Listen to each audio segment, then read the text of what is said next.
All right. Hello, everyone. Welcome back to another episode of the Thriving in Intersectionality podcast. I love coming into this space, and I love especially the people that I get to have conversations with through the intersectionality lens.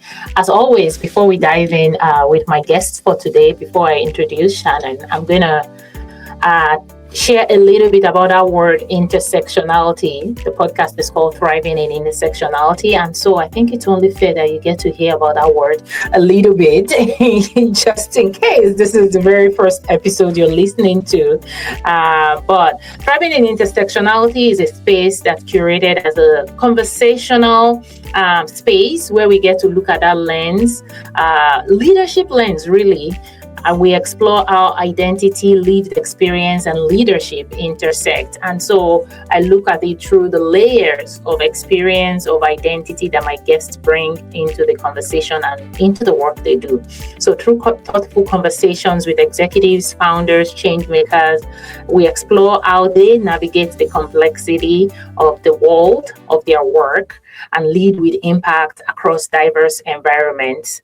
Intersectionality is a word that I came into through the work of Kimberly Crenshaw, and I love to give that credit to her because through social science research a couple of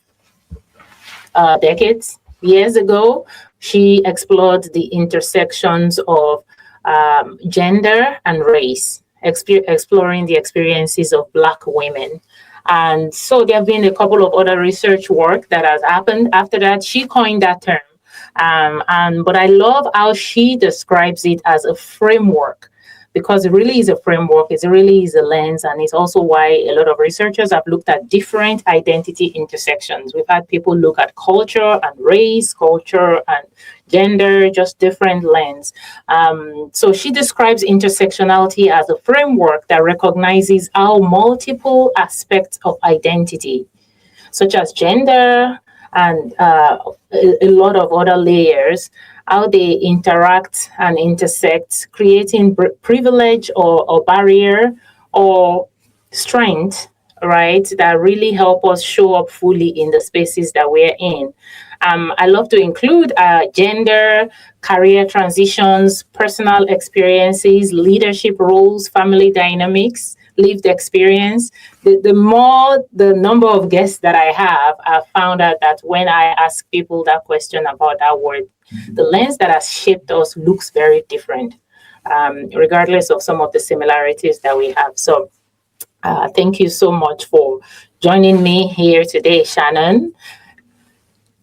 All right, a little bit about Shannon before I bring her in. Shannon Russell is a strategic leadership and team facilitator certified in the Lego Serious Play methodology. I love that part. And I was just telling her before we came on that, I would love to dive into that. Shannon is the founder of Build Better Teams Consulting and the host of the Build Better Teams podcast, where she helps organizations strengthen collaboration, improve communication, and lead more effective strategic planning sessions. With over 16 years of experience as a television producer in New York City and Los Angeles, a lot of different layers that I'm curious to also bring into these, right? Shannon brings a unique ability to turn big ideas into clear, actionable outcomes. She's also built and sold a successful franchise business and understands firsthand what it takes to lead, grow, and align teams. I'm looking forward to exploring some of the work. Shannon has a very broad bio, and for those that are listening, you see a lot of that in the show note. But I'd like to bring her in quickly. Hi, Shannon. How are you doing today? Great, Dr. Lola. I'm so happy to be here. Thank you for having me. Of course. I was, of course, preparing for these, and I said the Lego play is kind of this. I think I've heard of it. I haven't dived into it, but I've been hearing of it pretty frequently, and I'm looking forward to having you share a little bit about that shortly. Oh, please. But when you let's talk about getting to know you a little bit more beyond the bio, Shannon. When you think about that word intersectionality, what are some of the identity layers that come to mind for you that have really shaped who you are and where you are today? I love that word, and I love your definition of it and just the idea. And for me, especially with all of these layers, I guess, of my career and my background, they all seem to fit like a puzzle. And I think when you can reflect on that, that's where the intersectionality really comes. And so for me, I began my career in television, which was my dream since I was a little girl. But then when I became a mom, everything shifted. And I realized that those hours were really taking me away from being that present mom. And so that's when I shifted and took the skills I learned in television to open my first business and give myself that flexibility to be that present mom in that next layer, I guess, of my life. And so, but there were so many intersections, like you mentioned, of how the skills I learned in this one act were brought into the next. And as I evolve and add more businesses to my resume and do different things, it all correlates. So there's such an intersection in all of it. And I think it's kind of fun to look back and see how those layers really overlap. Yeah. Okay. So let's I'd love to hear a little bit about your journey up to what you're doing now. We're going to talk a little more about what you currently do. And I think, if people are coming into your circle today, they will see the things you're doing now. But I like to dig behind the scenes with my guests because we have a lot of early career professionals, mid-career professionals that are listening. And, the career curiosity is also there around how do I do these? How do I get here? And of course, we all know it's never linear. So I would love to hear a little bit about how you got here. Can you walk us through your career, educational journey, and maybe some of the key transitions along the way? Yes. So television, I was obsessed with television from a very young age, and I wanted to work in production behind the camera. And so I went to college. I was the first in my family to go to college, and I went to school for television and film and communications. And then from there, I was able to get an internship at my dream job at the time, which was working for MTV in New York City, which was back when MTV was very cool and there was music and musicians everywhere. And so that really started my career in working in entertainment news, and I dabbled in reality and got into the world of digital and creating, shows online when that boom really happened. And I loved it. I just loved taking that idea for a show and working behind the scenes with a team to bring it to life. And then, as I mentioned, when I became a mom, I was traveling a lot, and I missed my first son's first birthday. I missed Halloween. I was missing dinner, bath, and bed every night. And I was pregnant with my second son. And I said, I don't want this to be how life is all the time. I don't want to be missing everything when this new title of mine as mom is so important to me as well.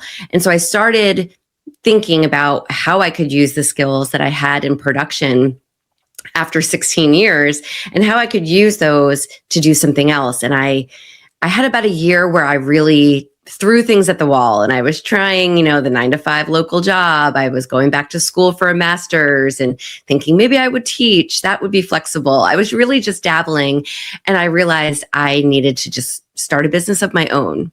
And so looking at my two little kids at the time, I saw them, my oldest, at least 3 years old, was playing with Legos, and he was putting things together. And I said, ooh, there's something to this. And I started researching STEM education and found a franchise that taught children how to think like engineers and build and get that confidence. And that was my first business venture. I opened this franchise, and I saw quickly as I rose to the top of all of the franchisees in that organization that, wow, I like this business thing. And I'm able to use what I did in television to manage a team and manage customers and market my own business like I marketed television. And so it all kind of came together and allowed me to have that flexibility to also be a parent. And then I just got that entrepreneur bug and started thinking about what else I could do. And funny enough, customers of mine started asking me, well, how did you go from television to owning your own business? And so I am also on the side a business coach, and I coach primarily women on how to start their own business and make that career transition. I did it all by myself, and it was lonely and stressful, and I just didn't want other women to have to go through that transition completely alone. So that kind of got me thinking about other things that I can do. And I've since, got certified in Lego Serious Play. I've written a book. I have podcasts of my own, and I just enjoy the creativity and I guess the everything's new. The new adventures that you can embark on as an entrepreneur have just really served me well. Yeah, once you get that bug, you know pretty quickly if it's for you or it's not. Yes. and if it's not, then I have people that would say, yeah, this is not mine. I need to go back, and that's okay. But I think if you're the kind of person that enjoyed, when I was in corporate America, I remember a season where I used to think there was something seriously wrong with me. Like, why can I not just enjoy the stable? Why do I crave like new? And at that time, that was how I got into project management. I was like, okay, I guess I'm a project manager. I love the beginning, the excitement of new projects, new ventures, new launches. By the time we're wrapping up, I'm looking for the next one. And so I didn't translate it to entrepreneurship just yet, but I was thinking, everybody who says they want things to be stable and predictable, I was like, that doesn't sound fun. I'm the same way, same exact way. Yeah. Yeah. I mean, sometimes we do crave the calm, but it doesn't last long. We're like, okay. Right. Next. I know. It's like a new creative idea and you're just going after that. And it keeps things exciting.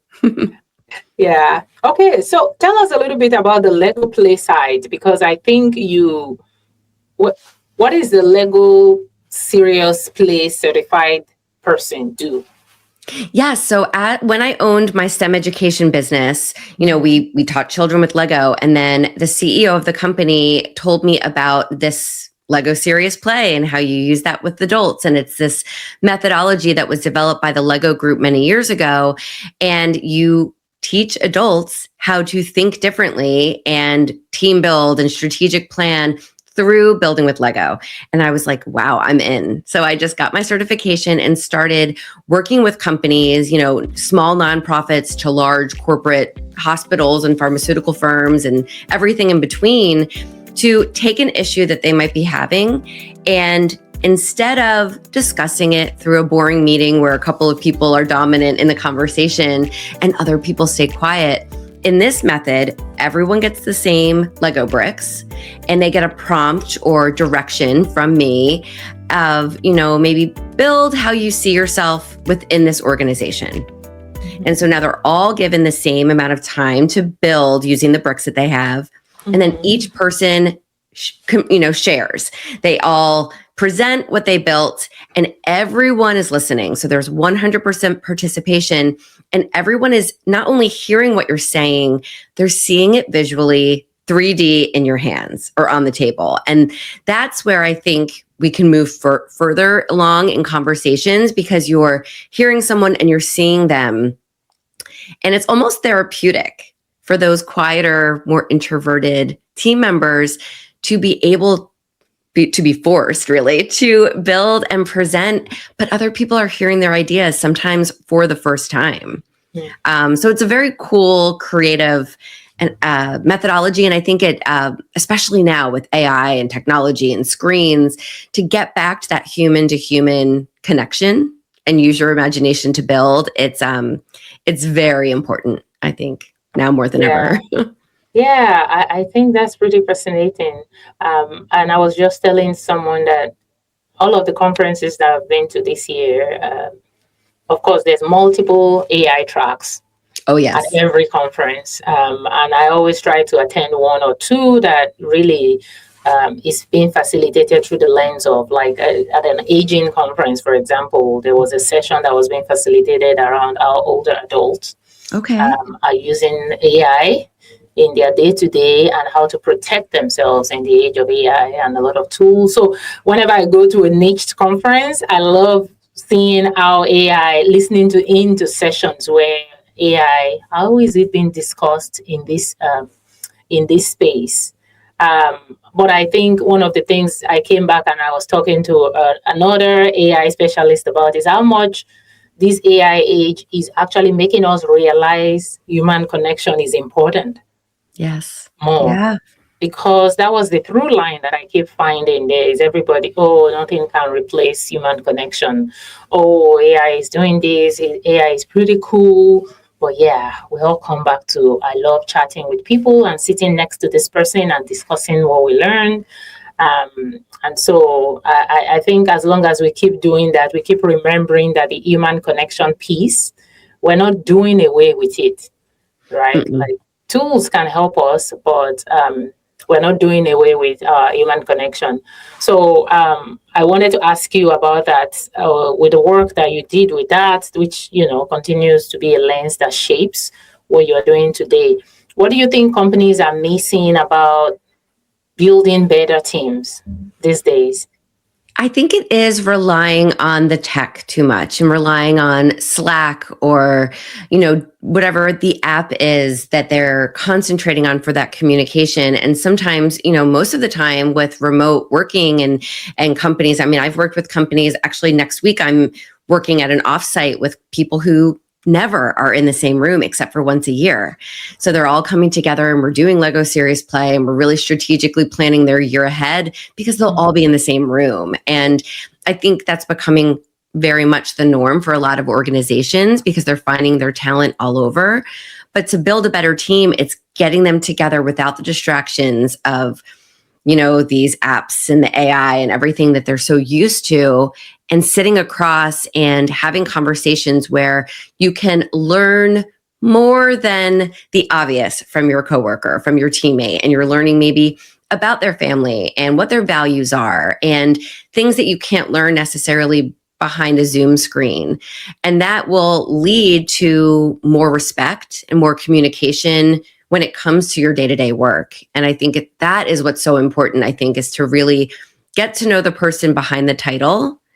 And by doing that, you're building those stronger connections and those stronger just human interactions that make your team great. Without that, it's very superficial, I think, in many ways.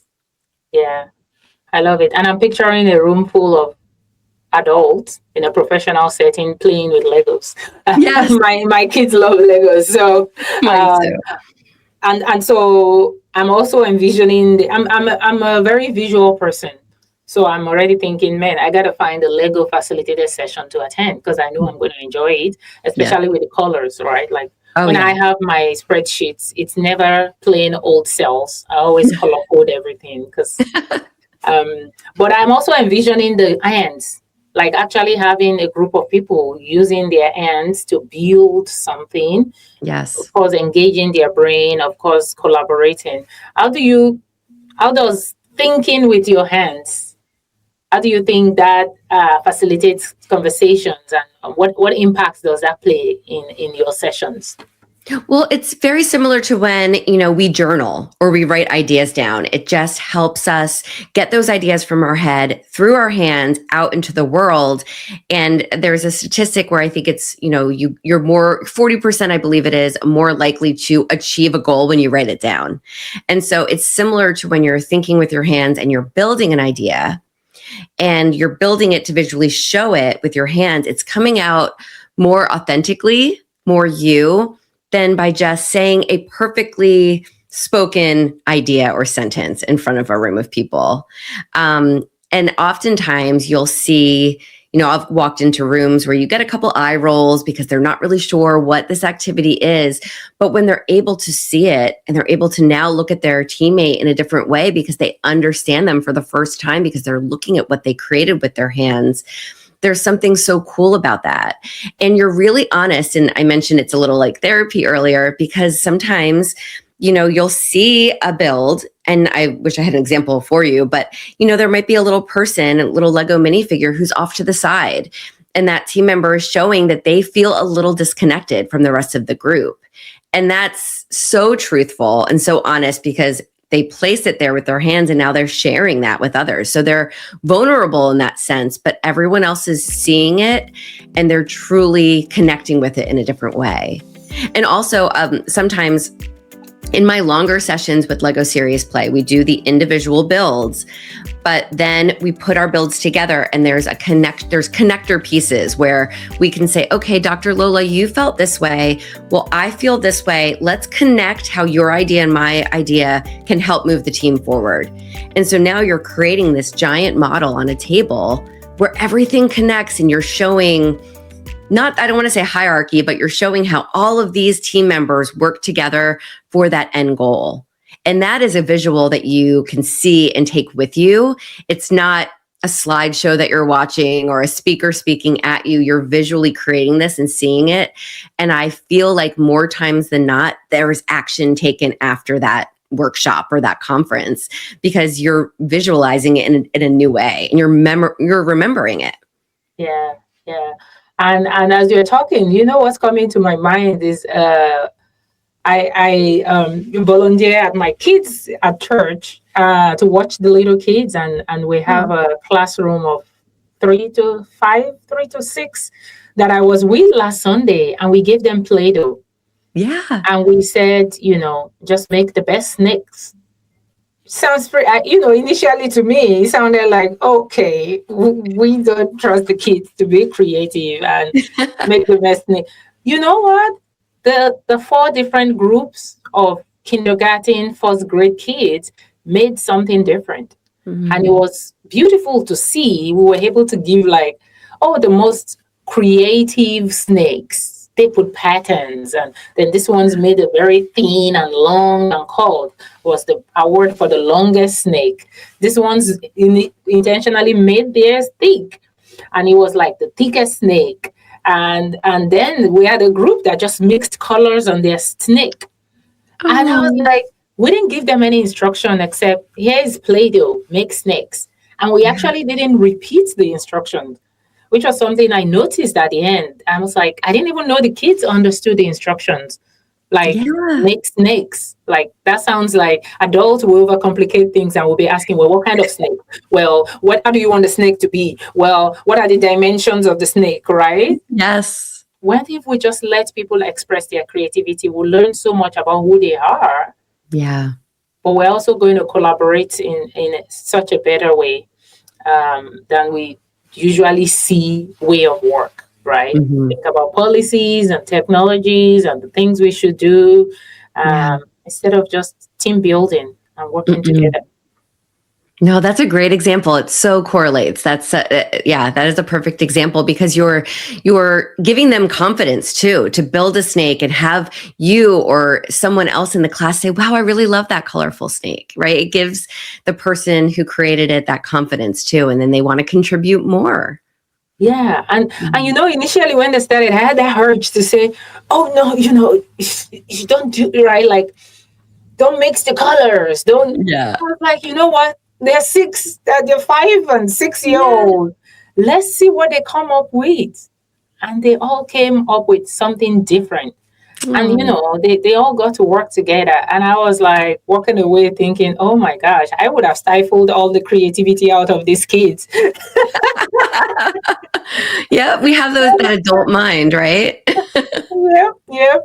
I love it. And thank you for sharing that. Thank you for the work you do, because I think it's very important even now when we talk about teams and collaboration and working together in the workplace.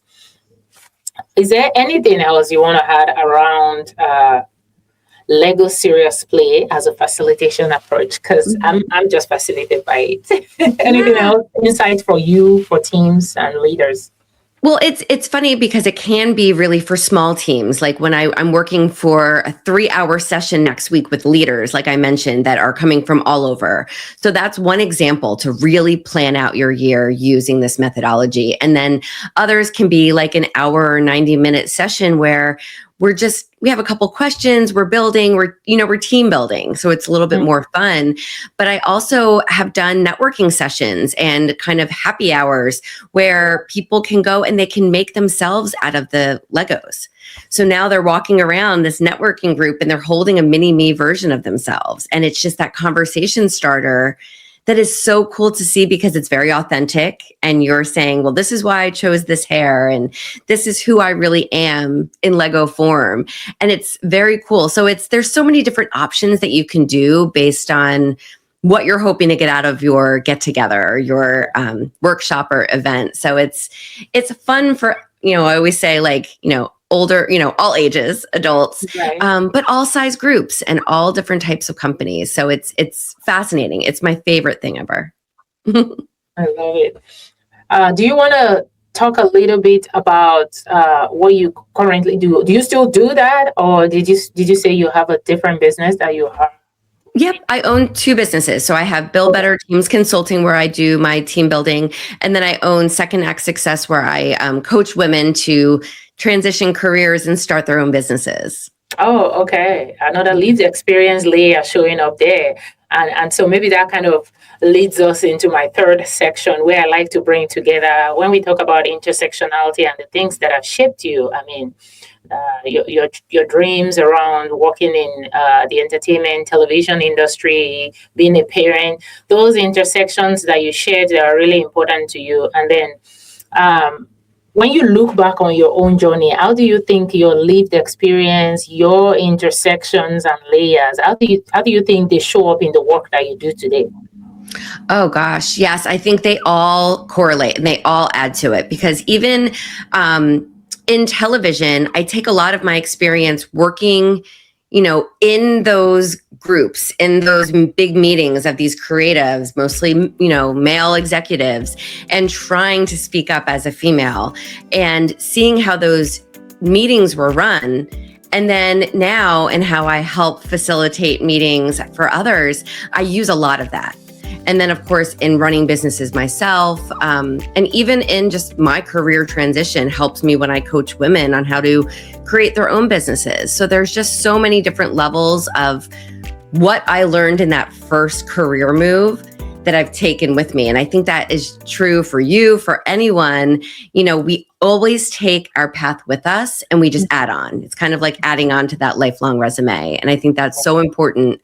And it's so cool for people who haven't thought back to it and said, oh yeah, it really does all intersect. It's such a fun exercise. I always encourage my clients to do, is to look back and say, where does everything connect? And be proud of yourself for what you've accomplished and how you've been able to pivot and shift and keep growing. Yeah. And the flavor that you bring into everything is your own unique path. Yes. Right. Every single piece of that story, even the moves that you made where you only spent 6 months, and the things that you learned, and then the other move where you spent 10 years, yeah, all part of your story. Yeah.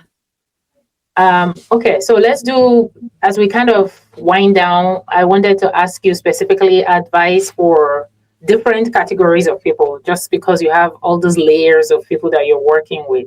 I think that the first one is women navigating career pivots. Yes. And I say women specifically because there seems to be a lot more women doing that these days. And I know you work with our group. So if there's anyone listening that is kind of in that phase right now, there's a lot of layoffs happening and people are trying to figure out, what do I want to do next? Right? What advice will you give them as they think through what the journey or what their next step should be? I always advise to start thinking about it sooner than later, and start thinking about it while you have that paycheck coming in, because things are so uncertain, and you can think you're in this really steady, I'm always going to have work job, and then something can happen and shake that up. So it's always important to start thinking about that. It's like almost creating that emergency fund, and just start doing your research. Because I've had clients come to me and say, I'm just miserable, or I just got laid off, and this is what I've always thought about.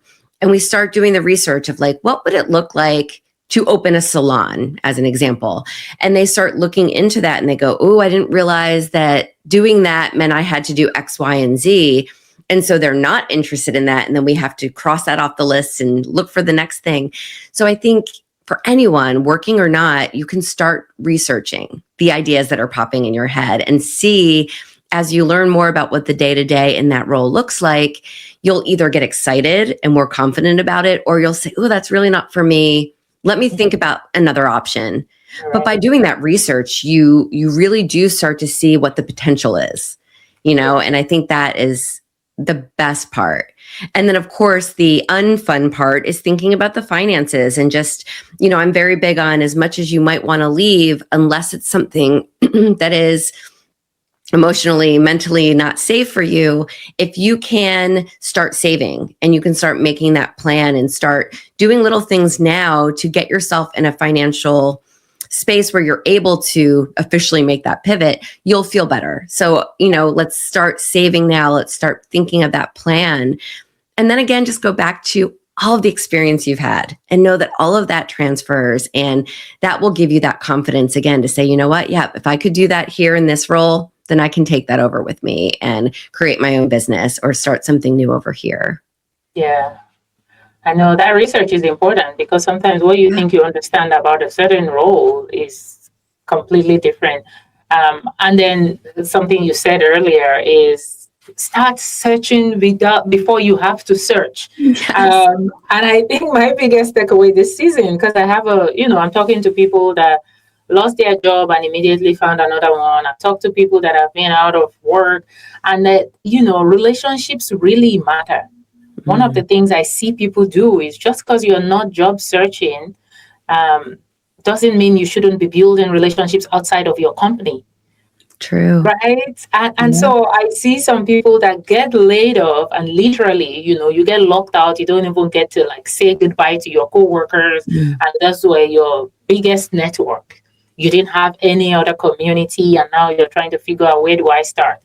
First, if you haven't maintained those external relationships, reaching out to people out of the blue now that you're laid off, it's going to take a while to kind of warm up that lead again, even if you've known them, right? So maintain your relationships even while fully employed. You never know. You never know where you need it. I agree. And LinkedIn is such an easy way to do that. So update your LinkedIn and start, pop in once a day, once a week, but at least you're there and you're present. Right. And if you build, I have a friend that got laid off, and, of course, as every layoff, it's unplanned. It's a wrench in your plan. And so she had this moment of, oh my gosh. And I'm like, a lot of times I actually forget where you work, because I know you more with all the things that you do. You have built such a strong community and relationship. So your identity was not always tied to that role. And I think that's a good thing. That's, I know you're going to find what you want to do. And, this is not somebody trying to start a business. This is somebody trying to get back into. So I just see, I see the perspective from the outside, and I see different people's experience. And so I think my takeaway from what you said is to emphasize that search before you need to search. I agree. All right. So what about, I think organizations is the other side I wanted to ask you about, right? We touched a little bit about what's happening with human interaction, and I think the work with teams, right? We're not going to do away with teams. We're always going to have projects and stuff being done in small groups. Regardless of the size of the company, you have small groups. I do a lot of work with employee resource groups. And, a lot of those sessions for me, I've also translated to companies that are not big enough to have employee resource groups. And so even though I use the term employee resource groups, I might be working with a small team in a small organization. You have 200 employees. You don't need to have 20 ERGs. You could have some inclusive communities, that whatever you want to call them. Right. Just get clear on why you create the groups. And so as I think about the age we are in, all the conversations around culture, inclusion, AI, what insights, advice do you have for organizations that want to do it and do it right? that want to make sure that their employees have great experiences at work? I think to think about that, because there's so many companies who are so busy in the day to day, they don't think about, hey, is my team engaged? Are they happy? So it's those little check-ins. And I think it's about letting your team know your values and your vision for where you want the team and the organization to go. And this way they can feel as if, yes, our values are aligned, or yes, our vision is aligned. And if everyone's on the same team, that they can start moving towards that end goal together. And also the fact that, especially if you are the leader or the founder of this organization and you have a small or large team, to let them know that they have autonomy to make decisions, that you don't have to be that person who's in the middle of everything. You want to make sure that you come in, you do your check-ins, but that everyone feels like they have someone else that they can go to, that they really do feel supported by their small group. And whether that's a once a week check-in, if that's a report where everyone just, this is what I worked on this week, this is what I'm following up, so that everyone can be on the same page and everyone can feel that their opinion is valid. So often people just kind of flail along and they try to catch up and they clock out and that's it. But to feel like you're really truly part of that group, I think just keeps you going longer and is better for everyone involved. Yeah, absolutely. Thank you. Thank you so much for sharing that. And I think my last group that I was going to ask you is tied to back full circle to intersectionality. Intersectionality, we all are multi-layered. I think that's the biggest, that's the quickest way I would like to summarize it. So for anyone that maybe they relate with your identity intersections that you shared at the beginning, maybe that resonates with them. And if they are in their early career right now and maybe getting into the workplace, and thinking about their career path over the next few years, right? What would you want them to remember? What advice do you have for them as they think through what work life will look like in this new, season of work? This is something that I wouldn't have told my younger self, because then when I was in my early stage of my career, I just thought that this was the path and you stay on it. And I've learned so much in my different pivots and transitions is that there doesn't have to be one path. And sometimes those pivots make it so much more fulfilling. And so I think go towards the direction that you're going in now, but keep your eyes open for other opportunities. And while you're working in whatever role it is, keep note, you check in with yourself and say, well, what is it about this role that I really enjoy? And what do I really not like? And take notice of that. And so when another opportunity comes along and you choose to maybe follow that, make sure it's aligned with what you enjoy and what fills your heart and what you want to wake up every day to do. And just to know that there doesn't have to be only one path and you're able to change at any time. Yeah. Absolutely. Thank you. We're in graduation season, and I think that's such a great advice for people now as they head out. I know it feels like there's a lot of things that people are not sure of, and people that are graduating with their first degrees. And yes, I mean, there's really a lot of nervousness around what does the world of work look like. True. But I also think we all have so much more in us than we're exploring, and it's no more the age of you wait to get a degree and then you try to work with a degree. You already have so much without or without a degree, and maybe the question is, what are the things I enjoy that I want to do? I mean, I'm an advocate for degrees and certificates. I mean, I have a PhD. Yeah. I also believe that, I grew up in a culture where it's about go get the education and the education will give you a job. But it's not the same way anymore. And Sadly, even if you are in school, what is one thing you enjoy? How can you nurture that? That could be the thing that opens up career path for you. So, I love that. You're so right. Thank you so much, Shannon, for being here. All right. My final question, this time it is the final, that I like to wrap up with is, on a lighter note, if you were to share a meal or a snack or something edible with your coworkers, what would you pick and why? Always pizza. Always pizza. Yeah, I feel like everyone loves it. It's warm, it's cheesy, and you can share it together. I was going to tie that to what you exactly. I was like, that just captures what you described that you enjoy doing and your collaboration, because pizza is something you can easily share. Yes, And of course, you eat exactly. it with your hands. Everybody eats. No, you can't really eat pizza cute. No, you have to dive in. You have to dive in. Well, thank you so much, Shannon. Thank you for being here. For those that are listening, where can they find you? And where can they find your work? Absolutely. Thank you for asking. They can head over to buildbetterteamsconsulting.com. That's everything to do with my team building and Lego Serious Play and my podcast. Everything is over there. And I'm on LinkedIn as well, Shannon Russell. And there I talk about my business coaching and my team consulting. All right. It was great chatting with you, Shannon, and learning about your work. Thank you for all your insights. Thank you so much for the conversation. This was wonderful. All right. For everyone listening, don't forget to rate, review, and share this episode. We also have a Substack where I go deeper into some of the themes that emerge from this conversation. So Thriving in Intersectionality on Substack. Check out the reflections, and I would love to hear from you. Connect on LinkedIn. Thank you.